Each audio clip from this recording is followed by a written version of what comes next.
indígenas. Eu não sou jurista, né?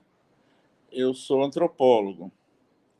E a minha experiência com essa matéria é a experiência de um antropólogo que já trabalhou em uma meia dúzia, acho que mais, né? Talvez quase 10 processos de estudo de identificação e de regularização de terras indígenas, né? Quando nós, antropólogos, somos chamados para identificar uma terra indígena, para fazer o início do processo de sua demarcação, né?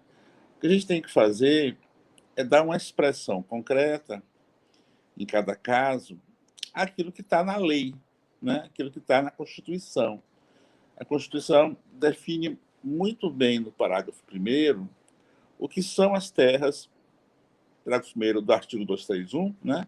O artigo que trata das terras indígenas, define muito bem o que são as terras tradicionalmente ocupadas por índios, né? Estou dizendo por índios porque é assim que está lá na Constituição, né? A gente sabe que são os povos indígenas, né? As terras ocupadas por índios, segundo a Constituição, elas devem atender a 4 requisitos, né? 4 requisitos que estão bastante bem definidos nesse parágrafo 1º. Ele vai dizer: são terras tradicionalmente ocupadas por índios, as terras por eles habitadas em caráter permanente, esse é um critério, as terras utilizadas para suas atividades produtivas, né? Quer dizer, caça, pesca, roçado, comércio, o que seja, né? Esse é um segundo critério.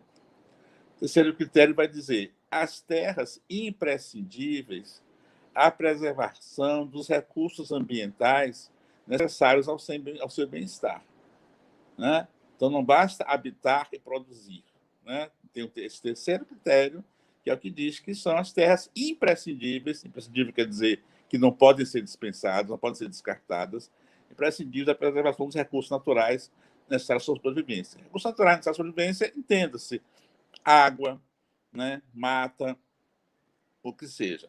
E o quarto e último critério, que eu acho que resume todos os outros, vai dizer o seguinte: são as terras necessárias à sua reprodução física e cultural, segundo seus usos, costumes e tradições, né? Esse quarto critério, que para mim resume todos os outros, né, faz com que nós, antropólogos, que somos quem coordenamos, né, os grupos de estudo para identificar terras indígenas e, a partir daí, demarcá-las, fiquemos atentos a isso, né? A gente tem que estudar o modo de vida daquele povo, né? Tem que estudar quais são os seus usos, costumes e tradições, né? E, a partir daí, identificar qual é o território onde ele vive, claro, mas que seja um território na extensão, nas condições necessárias para que ele possa se reproduzir segundo os seus usos, costumes e tradições, né? O que acontece frequentemente? Acontece frequentemente, sobretudo para mim, que também conhece bem essa realidade, Giva também, que trabalhamos com povos indígenas em regiões como o Nordeste do Brasil, o que acontece frequentemente é que vários grupos indígenas estão em seu território, né? E ao estar em seu território, eles, de fato, mantêm os seus usos, costumes e tradições. A gente sabe que os costumes e tradições também podem mudar ao longo do tempo, né? Mas a lei está prevendo uma reprodução para o futuro segundo os usos, costumes e tradições atuais, né? Que a gente pode observar como antropólogo, embora a gente possa ter um aprofundamento histórico, o que importa são os usos, costumes e tradições atuais que aquele povo, né, tem direito de manter, tem direito de preservar, né, para o seu futuro, numa terra que lhe seja adequada, ou melhor, que lhe seja necessária, imprescindível, né, mais do que meramente a terra onde ele está. Então, frequentemente, a gente vai encontrar situações em que os povos já estão no seu território, né, que eles mantêm os seus usos, costumes e tradições, mas eles não têm condição de reprodução físico-cultural apenas com a terra em que ele está, porque essa terra, como a gente sabe, foi esbulhada, né? Foi esbulhada, sobretudo, ao longo do século XX. São muitas e muitas situações, né? Se for pegar todos os povos do Nordeste, os povos do Mato Grosso do Sul, os povos do sul do Brasil, mesmo alguns povos da Amazônia, mas não todos, né? Alguns têm seu território preservado quando foi demarcado, né? Num grande número de situações de casos, você tem os povos indígenas, eles estão na sua terra, né? Mas essa terra, porque ela foi esbulhada, porque ela foi usurpada, não é uma terra que cumpra o requisito constitucional de ser imprescindível a preservação dos recursos necessários à sua bem-estar, não cumpre o requisito de ser terras necessárias à sua produção físico-cultural, frequentemente sequer cumpre o requisito de ser a terra para a realização de suas atividades produtivas, né? E mal pode cumprir o requisito de ser a terra habitada permanentemente, porque muitos, inclusive, são forçados a migrar, a sair daí, ou seja, não habitar permanentemente, porque a terra não tem condições. Então, quando a gente faz um estudo de identificação da terra indígena, o que é que a gente faz? A gente tenta redefinir, redesenhar o que seria essa terra necessária, essa terra imprescindível, inclusive fazendo o histórico dos esbulhos, né? Porque o histórico dos esbulhos e das usurpações, geralmente por fazendeiros, né, latifundiários e tal, é a história dos esbulhos, que geralmente nem são tão antigos assim, né? É a história dos esbulhos que vai permitir a gente definir e esclarecer, dizer, olha, a terra necessária é essa aqui, mas não está na mão deles porque, né, há 10, 20, 30, 40, 50 anos ela foi esbulhada. Mas eles continuam aqui e precisam dessa terra de volta para poder cumprir o requisito constitucional de viverem, né, de acordo com seus usos, costumes e tradições. E aí a gente faz uma proposta de demarcação que vai incluir a recuperação, né, o resgate, a retomada desses territórios, que a gente também pode demonstrar historicamente que foram territórios esbulhados. É isso que está na Constituição, né? É isso que está na lei. Né? A Constituição não diz que os indígenas têm direito às terras que estavam sob seu domínio ou sob sua posse no dia 3 de outubro de 88. Né? Porque se a Constituição dissesse isso, ela estaria apenas consagrando os esbulhos, né? Consagrando as usurpações. E é claro que não foi essa a intenção do Constituinte. Né? Senão ele não teria falado que as terras tradicionalmente ocupadas são as imprescindíveis para a recuperação de recursos e são as necessárias à produção física e cultural. Né? É basicamente esse argumento, né, Gília, que eu tinha colocado lá naquela entrevista, que eu estou recolocando aqui agora para vocês. Né? É um argumento do ponto de vista do antropólogo que faz um estudo de terra indígena, mas que é a leitura que nos foi ensinado a fazer a partir da leitura da Constituição, né? A partir do que está posto lá, de modo bastante claro. É isso. Esse é o grande debate, né? Que está colocado mesmo lá, né? Que é exatamente essa... a Constituição de 88, né? Quando foi aprovada, né? Ela foi considerada a Constituição Cidadã, porque o que se discutia também era que era uma Constituição viva, né? Dinâmica, né? E que iria fazer muitos reparos, né? A gente, no começo aqui da nossa conversa, a gente já havia conversado um pouco, né, sobre essa vivacidade essa coisa viva, né, da lei, né, e que era isso, o que você traz é essa atualização mesmo, né, uma atualização importante e necessária aos povos indígenas, né, e o que hoje se coloca, né, na verdade, um retrocesso. Né? O Camilo trouxe até alguns elementos importantes, né, nesse sentido. Né? E aí é muito difícil, né, para as pessoas, porque, na verdade, tem uma discussão aí, que é uma disputa, né, de narrativa mesmo, né, que é essa coisa de dizer, olha, tem muita terra para pouco índio, né, que também a gente está acumulando para dizer, não, isso não é verdade, em vários aspectos. Primeiro, em relação à terra, né? A terra, por exemplo, mais de 50% da terra rural desse país está na mão de 20 mil famílias.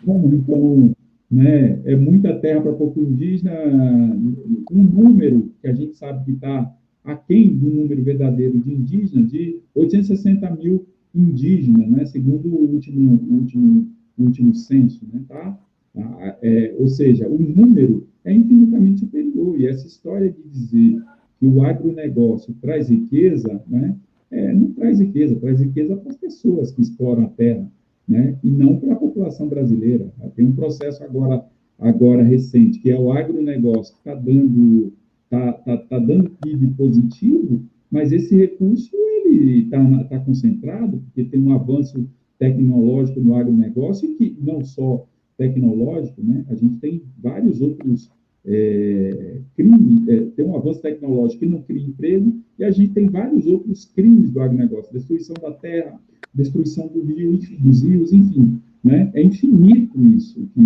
a destruição em relação à tal da riqueza, né? Que não é riqueza, porque está concentrado na mão de bem pouco, né? E mais ainda, né? O Sassá trouxe um elemento que eu fiquei pensando, quanto que é perverso isso. Na década de 60, estava se limitando o tamanho da propriedade da terra, né, particular, em 100 hectares. Tem uma única pessoa que tem 1 milhão de hectares. Isso é algo impensável, incabível, né? Então, essas questões são importantes. Por quê? Porque você rever o marco temporal, a gente já está, nesse momento, né? Nesse momento histórico, a gente está com um processo de reconcentração de terras que data da década de 40, da década de 50. Vocês imaginem o que será, né, a revisão daquilo que ficou demarcado na Constituição de 88, que seria, né, as terras dos povos indígenas. Então, né, o que a gente está discutindo, Guga, são os enormes desafios que estão colocados para a gente. E as interpretações equivocadas, que aí volto para o que eu falei, nessa disputa de narrativa, né, que desconstrói o marco temporal, né, com essas construções de histórias nesse território. Não, mas meu pai, meu avô estava aqui, né? E aí o Camus trouxe algumas questões importantes, e como é feito esse processo demarcatório também, né, Guga? Que em muitos desses territórios né, se permite a permanência de hotéis, de resorts, né, de fazendas, né, e de uma série de outras impropriedades, vamos dizer assim, né, e que isso acaba afetando povos indígenas, porque os povos indígenas cedem o tempo todo, né, acabam cedendo para ter um pequeno território, né, que acaba nem sendo território, acaba sendo terra, né, porque, por exemplo, esses processos demarcatório descontínuo, por exemplo, é isso, né, não é nada mais do que né, você entrar numa lógica da reforma agrária e não dos territórios, né? Isso é uma questão também importante aí, né? Então, nós estamos no meio desse fogo, de pensar, né, as saídas, né? E é fundamental, né, essa clareza que você traz da Constituição de 88 e a interpretação antropológica a partir daí. Eu diria que são territórios invadidos por várias impropriedades, né? Não vou chamar essas coisas de propriedades. Mas existem várias questões, várias dúvidas que as pessoas mais leigas, até juristas, às vezes se colocam. Por exemplo, as pessoas perguntam assim, por que os Yanomami têm 10 milhões de hectares como terra deles, e outros grupos, como os Pataxó, aproveitando aqui a presença de Carrum, né, só tem 10, 15, 20 mil hectares. Né? Como é que se explica isso? Se explica justamente pelo que está posto na Constituição. Né? Os povos indígenas são diferentes, e como são diferentes, eles têm usos, costumes e tradições diferentes. Né? Os Yanomamis têm seus roçados, mas vivem basicamente de caça, de coleta, de pesca. Né? Os Yanomamis, de fato, eles usam sim, para suas atividades, segundo os seus usos, costumes e tradições, essas que eu falei, todos esses 10 milhões de hectares. Isso não está mal aproveitado, está bastante bem aproveitado, é floresta, né? Mas é floresta usada segundo os usos, costumes e tradições do Yanomami, o que dá 10 milhões de hectares. Né? Já os Pataxó, que estão no litoral da Bahia e que estão a 500 anos em contato com o colonizador, eles já têm outros usos, costumes e tradições, né? Fazem uma agricultura mais intensiva, são comerciantes de artesanato. Então, o que eles precisam é da terra necessária para ter matéria-prima para o seu comércio, né, de artesanato, para ter o seu comércio próximo das áreas de venda disso, né? É um território que, claro, foi esbulhado, mas nesse processo de esbulho ele tem que ter o mínimo necessário para reproduzir o seu modo de vida atual, de hoje, né? E, por isso, se a gente consegue com o Pataxó 60 mil, 70 mil, 30 mil hectares, está de bom tamanho para os usos, costumes e tradições que eles têm hoje, né? Então, quer dizer, cada caso é um caso, cada situação é situação, os povos indígenas são diferentes, por isso as terras indígenas são de tamanhos diferentes, de acordo com o percurso histórico, de acordo com os usos, costumes e tradições de cada povo, né? Outra dúvida que as pessoas também sempre colocam é de pensar assim, mas o Brasil inteiro não era terra indígena? Então, se o Brasil inteiro era terra indígena, então, se for cumprir a Constituição, então o Brasil inteiro tinha que ser terra tradicionalmente ocupada por índios pela Constituição. O próprio ministro Marco Aurélio Mello, que é um bobo, né? Me desculpe falar assim, ele fala isso, assim, eu tenho um apartamento em Ipanema e ali onde eu moro em Ipanema já foi aldeia indígena, então se fosse cumprir a lei seria terra indígena? Claro que não. A Constituição não diz disso. A Constituição não diz isso. A Constituição diz que os índios têm direito às terras tradicionalmente ocupadas que sejam necessárias à sua reprodução físico-cultural a partir do presente, no presente, né? Infelizmente, não tem nenhum grupo indígena atual precisando da terra onde está o apartamento do ministro em Ipanema. Portanto, ali não é terra tradicionalmente ocupada na forma da lei. É claro que havia índios ali no passado, né? Como havia índios no passado, aqui onde eu estou agora, né? No meu apartamento em Salvador. Aqui embaixo onde eu estou aqui agora, era uma aldeia indígena, né? Tupinambá. Mas esses indígenas não estão mais aqui, né? E mesmo que tivessem, né, não teria como caracterizar essa terra como imprescindível ou necessária para eles, porque eles não iam derrubar os edifícios para plantar mandioca nos alicerces, né? Então, o que a Constituição diz não é que os indígenas têm direito a todas as terras que existiam no passado. Se fosse isso, claro, seria o Brasil inteiro. A Constituição não diz isso. A Constituição diz que os grupos indígenas, que são os atuais, não são os do passado, né? Os indígenas atuais têm que ter a terra necessária, a sua reprodução físico-cultural, a partir de hoje, né? Então, onde tem um grupo indígena atual, né, precisando de garantir esse direito, então ele tem que ter terra para isso, né? Não é o Brasil inteiro, né? São os territórios onde eles estão hoje e a partir dos seus usos, costumes e tradições que eles possam ali reproduzir o seu modo de vida. Parece simples, né? Parece simples enquanto uma fórmula jurídica que eu acho bastante bem formulada, né? Mas as pessoas não entendem. As pessoas não entendem porque justamente elas não entendem o que seja o sentido dessa ideia de terras tradicionalmente ocupadas, né? Porque a tradição é um conceito que remete ao passado, claro, né?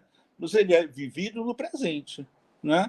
Se você tem uma tradição, mas não vive ela no seu dia a dia, essa tradição não tem sentido, ela infelizmente não está mais atuando, né? Então as tradições, que é o modo de ocupação do território para os indígenas, as tradições de ocupação territorial, elas falam de um passado, sim, elas remetem a uma trajetória histórica, mas as tradições, elas são verificadas, vividas hoje, né? E é hoje que você tem que garantir, preservar e projetar para o futuro o exercício dessas tradições num território definido da forma da lei, né? Então é importante a gente, vamos dizer assim, a gente cruzar esses conceitos jurídicos com a leitura antropológica, para a gente entender o que é a realidade das demarcações de terras indígenas segundo a Constituição, né? São as terras necessárias para que os indígenas de hoje, e não os do passado, terras necessárias para que os indígenas de hoje possam seguir reproduzindo seu modo de vida segundo seus usos, costumes e tradições.